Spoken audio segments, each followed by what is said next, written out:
Good afternoon, everybody. This is a live extreme weather update as we have a lot to talk about, ranging from extreme weather in the central and southern high plains, extreme wind bag event, damaging straight line winds, extreme fire danger as well down there. You can see the purple down below my head is where the worst of the fire danger is expected tomorrow. That's going to be from the Panhandle region, northern Panhandles, especially of the northern Texas Panhandle, Oklahoma Panhandle, far southeastern Colorado, and through a large swath of central and western Kansas. Could be very fast-moving wildfires tomorrow. Brush fires, wildfires, so something that you'll see on the horizon, a wall of orange, and it'll be on you in a matter of seconds. There you can see that trough that's ejecting during the day tomorrow. That negative tilt, that pivot as it encroaches on the Great Plains is key to having a very strong dynamic system like this. There's also going to be a tornado threat too near the Missouri River and areas off to the east. Looks like central and northern Iowa into southern Minnesota. That's where the tornado threat's going to be maximized. The fast-moving arc of low-top supercells that'll be moving up to speeds of like 80 miles an hour. So just by using the Pythagorean theorem, in order to keep up with a storm like that, you'll be having to drive at a speed that you simply can't legally drive, about 120 miles an hour due east and then north to keep up with that northeasterly storm motion that rapid. And it looks like this is going to usher in then a transition to more of some zonal flow as well. But looking at the low-level jet, this is the 1 kilometer wind. Watch it ramp up there across Colorado during the early morning hours on Wednesday. Eject across the central plains up toward the upper Midwest. That's that very strong wind shear that's going to be ahead of this fast-moving arc of storms as well that we're going to have to keep an eye on. And I'm going to be activating storm chase mode as well. It does look like 50's dew points is going to surge north out ahead of this system with that big low-level jet, this negatively tilted trough ejecting toward the central plains. It reminds me a lot of April 9, 2011, where there were a bunch of tornadoes across northern Iowa. The next day, there were a bunch of tornadoes in central Wisconsin. This is during December. It's not April, so we don't have April heat and moisture. If we did, then we'd probably be talking about an outbreak of tornadoes. But because of that, we still might have an outbreak of tornadoes with a fast-moving, low-topped arc of supercells. But it's probably not going to be that mega outbreak that it could be with this favorable, negatively tilted trough axis. Looking at the surface winds, this is going to be the big story tomorrow. 70 to 100 mile an hour winds happening across the foothills and the mountains of Colorado. My apartment's going to get hammered by those winds up to 100 miles an hour up there. Those areas just to the north of Golden up to Boulder, that little gap in the terrain along Highway 93, probably going to be closed down tomorrow with those winds gusting to triple digits. There you can see them erupt across Colorado and the mountains and then spread over the adjacent plains, bringing that extreme wildfire danger along with it. I also think there's going to be an extreme wildfire danger in the Colorado foothills as well with those big winds out there, dry conditions, mega drought basically starting to materialize here with that year 2 La Nina across the central plains. And we're getting La Nina-like cold PDO type dynamic storm systems that often have fire danger in their wake, severe weather out ahead of them. Outbreaks of tornadoes are even a potential as well. But look at that wind beginning over the Colorado Rockies, the foothills, late night tonight. And that's why there's a high wind watch as well across a large swath of the central U.S. So I'm going to break down some of the winds in detail a little bit here, starting out in Colorado and then as those eject. And then we're going to drill down in greater detail on the severe weather threat. This is tomorrow morning at 15Z. And I plan on landing here in Omaha by about this time, so the winds should be supportive of a land there. And then you can see this Pacific front / dry line ejecting through western Kansas, bringing with it that fire danger on its backside. Southeastern Colorado, eastern Colorado, basically including the I-70 corridor. And look at these massive winds here. Mountain waves happening, textbook mountain wave event with that very strong upper level flow perpendicular to the terrain, generating those mountain waves that can reflect down to the surface and bring those wind gusts even 100 to 120 miles an hour down to the surface there. And then you get the southwesterlies behind the dry line across the adjacent high plains, and that's where that fire danger is going to be. And look at the dew points bottoming out back behind that dry line into the teens. Absolutely incredible. Happening, a dynamic system there with those dew points dropping down to the teens like that. Big time fire danger, big winds as well happening. gusting up to 50, 60 miles an hour here across this region. Bigger winds right along the immediate dry line. So this is going to eject northeast and could trigger initiation of storms right about sunset across eastern Nebraska. Maybe near the Missouri River, maybe just a little bit east of that river. Pretty close to the river is where those storms should initiate. But watch that dry line eject to the northeast. Big surface low over central Nebraska by this time, dipping down into the mid 980s as that lifts off to the northeast through north central Nebraska up toward Norfolk. And this is that initiating boundary here where that arc of storms is going to form along. By this time, by late afternoon Wednesday, the winds are still cranking across the mountains of Colorado back there. Not as much snow in the high country there with these fast-moving dynamic systems like this. I do think there's going to be a lot more snow, though, the second half of winter. And by this time, we got to start watching for the initiation of those storms right along that boundary. And I'm going to make my final decision if I'm going to chase this tonight at the 0Z, but I do have a flight that lands in Omaha tomorrow late morning.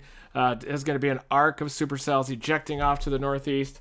I'm also working on getting a U-Haul as well and going up to the damage path with some supplies. I was going to do that tomorrow if I'm heading up here to chase, and I'm going to do that on Friday. I know that people will still need supplies even a week after that event happens and even longer than that. But look at this. At the 0 to 3 kilometer NAM, initiates those supercell storms right at about 5 p.m. So that's right at sunset when those storms fire by the 3 kilometer NAM just to the west of the Omaha area. We'll also take a look at the other convective allowing models. Might even initiate further west than that at about 4 p.m. Northwest of Lincoln, due west-northwest of Omaha as well out there. Could initiate as early as 4 p.m. and maybe even get some daytime storms as well. This is the 12Z 3 kilometer NAM showing the potential initiation out near Hastings with that cluster of low-topped, fast-moving supercell storms moving through eastern Nebraska there. That's due west of Omaha. Then approaching the Missouri River and moving into western Iowa and expanding in coverage. This is at 6 p.m. Central Standard Time into western Iowa. Fast-moving tornadic supercells. You're probably only going to get one shot at intercepting these tornadoes. So if you want to gamble on a daytime tornado there in eastern Nebraska, the line will probably blow by you and then produce tornadoes across western Iowa, and then you'll miss those tornadoes. But anytime you have these really strong wind shear profiles, these storms are going to be well ventilated. The tornadoes will likely be very visible, even at night, potentially from the backside. And you can see this arc of fast-moving supercells cruising through central and northern Iowa. This is at 8 p.m. Central Standard Time, well after sunset, but moving into southern, southeastern Minnesota, northeastern Iowa by this time. And then your wind shear gets a little bit more front parallel as you go into northern Missouri, back through southeastern Kansas, down into Oklahoma as well. More of a skinny, fast-moving squall line down there, southern Iowa and off to the southwest. But you can certainly see that arc of fast-moving supercells ejecting through Iowa. Let me get rid of my face here so that you can see the Iowa portion of that line ejecting off to the northeast. Sorry about that. That is at 8 p.m. showing that line rocketing through western Iowa. Probably going to be tornadoes on the ground at this point at 6 p.m. Central Standard Time into western Iowa. And then those are going to move off to the northeast. And at the same time, fast-moving grass fires, wildfires across western Kansas into southeastern Colorado and into the Panhandles in the wake of this system. And especially during the afternoon on Wednesday, when you're mixing down those very strong winds from just above the ground all the way down to the surface, that's when you're likely going to have even greater potential. Let's go back to about 22Z when these storms are going to initiate. Let's look at the dew points here. You've got 60s dew points, mid to upper 60s dew points just to the east of those storms. Looking at the HRRR, which is well known for big mixing. Even it has 58 dew points here, a little bit faster of a dry line, getting pretty close by 4 p.m. Central Standard Time to the Omaha area. And then that dry line busts through and those dew points drop into the single digits back behind this bulging dry line.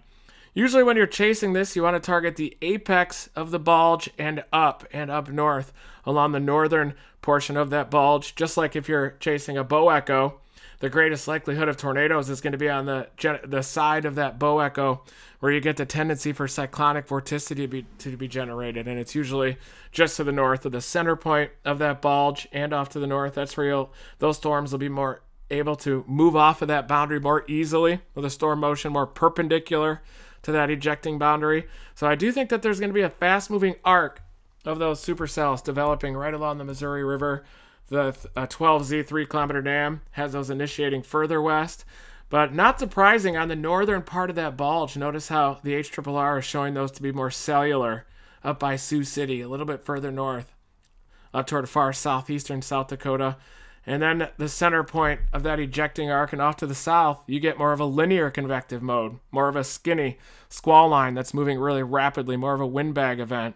So I think you need to be to the north part of this bulge, and anywhere to the north, that's where that tornado potential is going to happen. And at this time, let's go a little bit further to the north so that we can see the whole event start to eject. And not surprisingly, into southwestern Minnesota, northwestern Iowa, you can see individual cells there, fast-moving supercell storms that'll be able to move off of that line, off of the northern half of that ejecting line there. Basically, the centroid of that arc and off to the north is where the greatest likelihood of those fast-moving tornadoes is going to be. And you're only going to have one shot at this. It's probably... You're going to have an increasing likelihood of seeing a tornado after dark. And if it is before sunset and you try to gamble on seeing one of those tornadoes in eastern Nebraska, the line's probably going to blow by you, and then all these tornadoes could happen in an outbreak from northern Iowa into south central Minnesota. This is at 6 p.m.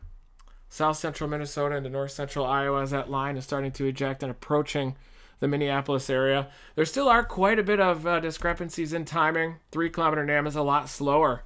By 0Z, it still has that arc back into western Iowa. And those timing discrepancies are going to iron themselves out as we get closer to this event. Naturally. And at the same time, that extreme fire danger is going to be erupting central western Kansas, Oklahoma Panhandle, northwestern Oklahoma, northern Texas Panhandle, into southeastern Colorado, it appears. So it'll be interesting tonight to see which model is more accurate with respect to timing. I do think that the HRRR is accurate, though, in convecting this skinny, strongly tilted squall line all the way down through eastern Kansas, northwestern Missouri, down into northern Oklahoma as well. And then in the overnight hours, that arc of supercells already approaching Minneapolis. This is at 7 p.m. Central Standard Time. These are going to have tornadoes in them, too. 6, 7, 8 tornadic supercells lined up to the north of that bulge. Each of these will have tornado potential on the northern section into southeastern Minnesota. And then there you can see it spreading into western Wisconsin, northeastern Iowa, southeastern Minnesota by 2Z. That's about 8, 9 p.m. Moving into central Wisconsin, 7, 8, 9, 10 p.m. here. Likely still bringing with it tornadoes into northern Wisconsin. Such extreme wind shear. You're going to have these mid to upper 60s dew points all the way up to the Lake Superior shoreline by this system. Dew points warming up into the 50s across northern lower Michigan.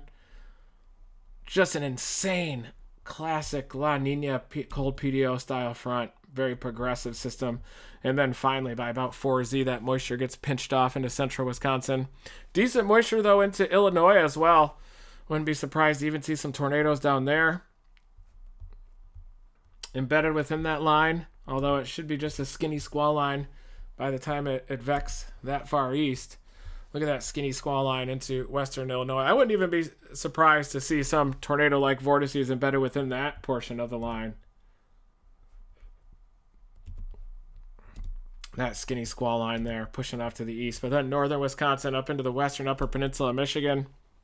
Supercell storms capable of just staying ahead of that line, at least on the northern part of that arc. Looks like northern Wisconsin into the western upper peninsula of Michigan by late evening, closer to midnight hour. And look at how fast it moves. So you'll be getting on those storms, maybe near Omaha, western Iowa, across the northern portion of Iowa into southern Minnesota just to keep up with them. It's going to be impossible to keep up with this line. It's just going to be moving so terribly fast that it's just going to be, you're only going to have one chance to intercept that. Then you're going to have to blast southwest and then start working those wildfires. I was talking to Jeff Petrowski a little bit last night for a long time on the phone. He's up doing a damage survey right now on the Quad State supercell, traveling nearly 600 miles. Some updates on that. I do have some friends that are on the ground there surveying that critical portion of the path in northwestern Tennessee, and it looks like the damage is relatively minimal there up until you get to the Kentucky border, and then it quickly became a violent tornado there in far southwestern Kentucky, approaching Casey, where there were some indicators showing a violent tornado of EF4 intensity. But right now, it looks like there is some evidence that supports a cycle there in northwestern Tennessee, but there is some tree damage, some sporadic tree damage right along the path there that suggests that there likely was still some tornadic activity throughout that portion of the path in northwestern Tennessee. Will it be enough to justify that it was not a record-breaking tornado? I don't think so. I think it's still a record breaker anyway. If you do read that paper about the tri-state tornado in 1925 in more detail, you can really only support evidence of about a 153-mile track with that tornado, and still definitely evidence of, or at least evidence that doesn't confirm the lack of a quick cycle or two. So it looks like this is going to be a record breaker either way, especially the tornado that touched down near the Kentucky border and went all the way through western Kentucky there, causing such terrible damage throughout its path. Mayfield, Bremen, Princeton, Casey, all of those locations, Kentucky Lakes area, those areas definitely ravaged by this tornado. And the road of recovery is going to last months, if not years ahead, very sadly. And after this event that's going to be moving through the upper Midwest, I do plan to get a U-Haul truck and powered by Flex Tape. They agreed to contribute resources as well to the recovery effort. That includes water, food, baby diapers, things like that. On my way up there, I'm going to pick up supplies on the way as well. Anybody that wants to donate. It looks like that's going to happen on Friday now, and I'm going to head up there. And people will still need supplies on Friday, of course. I did make a post that Ginger put together of a bunch of ways that you can help, people that want to help in the recovery effort, reputable charities, national charities, all the way down to the local level as well. Locals that are providing their input on those reputable charities that are really being boots on the ground, helping out directly in that recovery effort. But we've got more severe weather to anticipate, which is going to be Wednesday. Looks like tomorrow. Again, tomorrow night, most of that severe weather is going to be happening after dark. So I think that the increased likelihood of seeing a tornado is going to be into northwestern Iowa, into southern Minnesota, even up toward the Minneapolis area, southeastern portion of Minnesota. But if you do buy the 3-kilometer NAM sounding, there is a chance of some daytime tornadoes there in southeastern Nebraska, probably to the west of Omaha, west or northwest of Lincoln, or near the Lincoln area. And if that timing happens, it might be worth heading west out of Omaha. But if you do believe the HRRR, then it might be best just to wait in western Iowa for those storms to initiate near or just after sunset and then race in that arc across northern Iowa and southern Minnesota. But the wildfire threat is going to cause major problems. The downslope windstorm as well across Colorado with those big wind gusts happening. Let's take a little bit more in detail about when those winds are going to be happening as well on the Colorado side. Just to look at timing relative to the HRRR, which is a little bit faster with the development of those winds.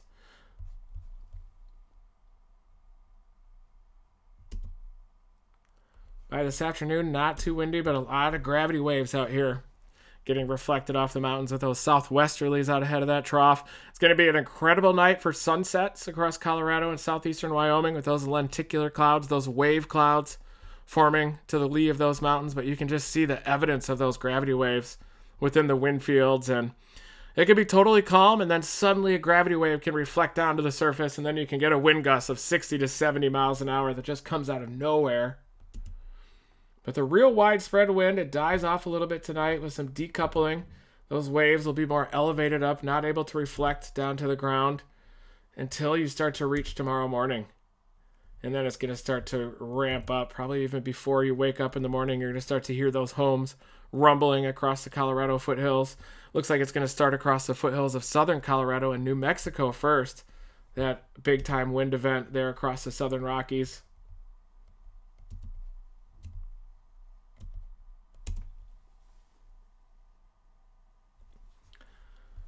Big windstorm happening, and it's going to hammer my apartment too out there in Golden.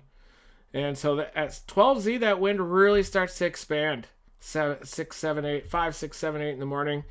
That's when that windstorm really starts to begin across the foothills of Colorado. Southern Colorado foothills are going to have the strongest winds with this, but you're also going to get those big winds across those favorite areas to the north of Golden, along Highway 93 up there. I've covered some of those wind events, and then you just start getting that Pacific front rocketing off the foothills through the high plains of Colorado, approaching the Kansas-Colorado border by late morning, by midday even. Well, it's rocketing into western Kansas by late morning, by midday, much further than that.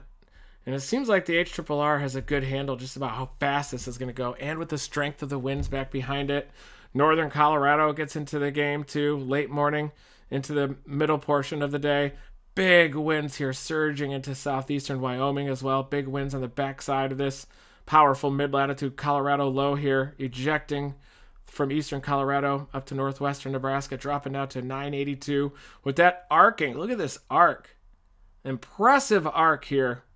Almost reminds me of June 20, 2011 a little bit, except with December thermodynamics. Of course, we don't have the June 20, 2011 thermodynamics. Big outbreak of tornadoes to finish off our season of storm chasers that year. But behind the front, big wind across northern Colorado, foothills here, back into northeastern New Mexico as well, southeastern Colorado. And look at all these gravity waves throughout the area, throughout the central U.S. Gravity waves all over the place. With such an ejecting system like this, it's basically like throwing a rock into a pond, and all those waves eject, just radiate out from that rock. In this case, the rock is this big bowling ball of a system that's ejecting. This arc of a Pacific front, dry line surging in, reaching the Missouri River by late afternoon, according to the timing from the HRRR. So at this time at 21Z, about 3 p.m., the most dangerous wildfire conditions are going to be happening from southeastern Colorado through western and central Kansas up into southern Nebraska. So if the daytime storms don't materialize in southeastern Nebraska, you could then head into south central Nebraska and chase that wildfire threat there. Dangerous, fast-moving wildfires. Finally, then at about 4 p.m., the winds finally begin to subside as you start to decouple that boundary layer a little bit, but you're still talking about big winds there, especially up tight to the surface low across eastern and northern Nebraska by 5 or 6 p.m. as that arc of fast-moving supercell storms moves into western Iowa. So that's the story here tomorrow. I'm probably going to be on a flight at about 6 a.m. tomorrow morning, heading toward Omaha.